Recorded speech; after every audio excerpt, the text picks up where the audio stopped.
Chou-chou! Le train roule sur le chemin de fer du Canadien Pacifique. Arrivé en gare, on débarque la cargaison.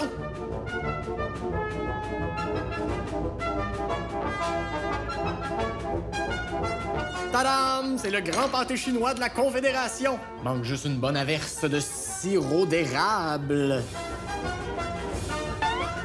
Bon 150e, Canada! C'est tellement bon du pâté chinois, hein?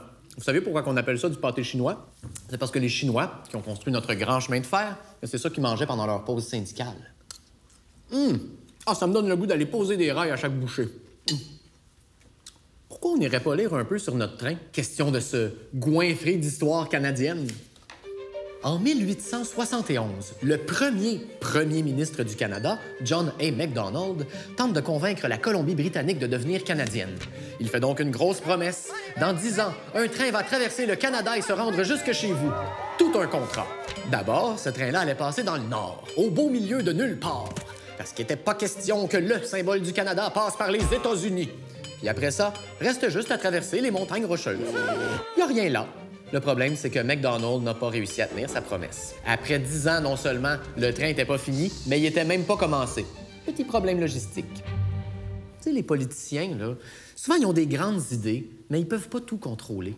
C'est les aléas de la vie politique qui ont retardé le projet pendant 10 ans. Mais quand ils ont finalement dit « go », ça a été tout un sprint. En 4 ans, le chemin de fer était terminé.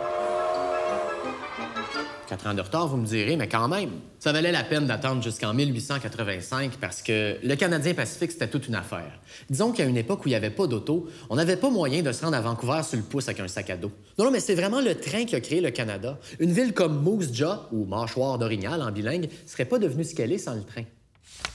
Je sais pas s'il y a beaucoup de Chinois qui vivent à Moose Jaw, mais c'est pas mal eux qui ont construit notre chemin de fer. C'est 15 000 Chinois qui ont fui la guerre chez eux pour venir travailler ici. Alors nous, en tant que Canadiens, avec les valeurs à la bonne place, on les a accueillis à bras ouverts, comme on le fait toujours avec les réfugiés. On leur a donné un toit, on leur a donné des emplois décents, on leur a donné un rôle dans la société. Qu'est-ce qu'on a fait d'autre? On a... Oh, attendez. Bon.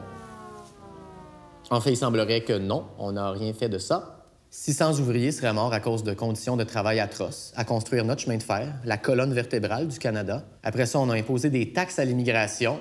Ben oui, toi, juste aux Chinois. Et dans les villes, on les empêchait de pratiquer certains métiers pour pas qu'ils volent nos jobs.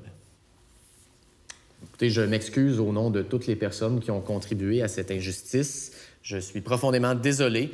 Mon cœur canadien est meurtri. Et non seulement je suis sincèrement navré de tout ça, mais je fouille partout dans mon livre et on comprend toujours pas pourquoi on appelle ça du pâté chinois au Québec. Premièrement, ça vient même pas de Chine. Puis en plus, les travailleurs mangeaient même pas ça pendant leur pause syndicale, qui était pas syndicale pantoute, finalement. Fait qu'on était peut-être un petit peu à côté de la traque concernant le pâté chinois.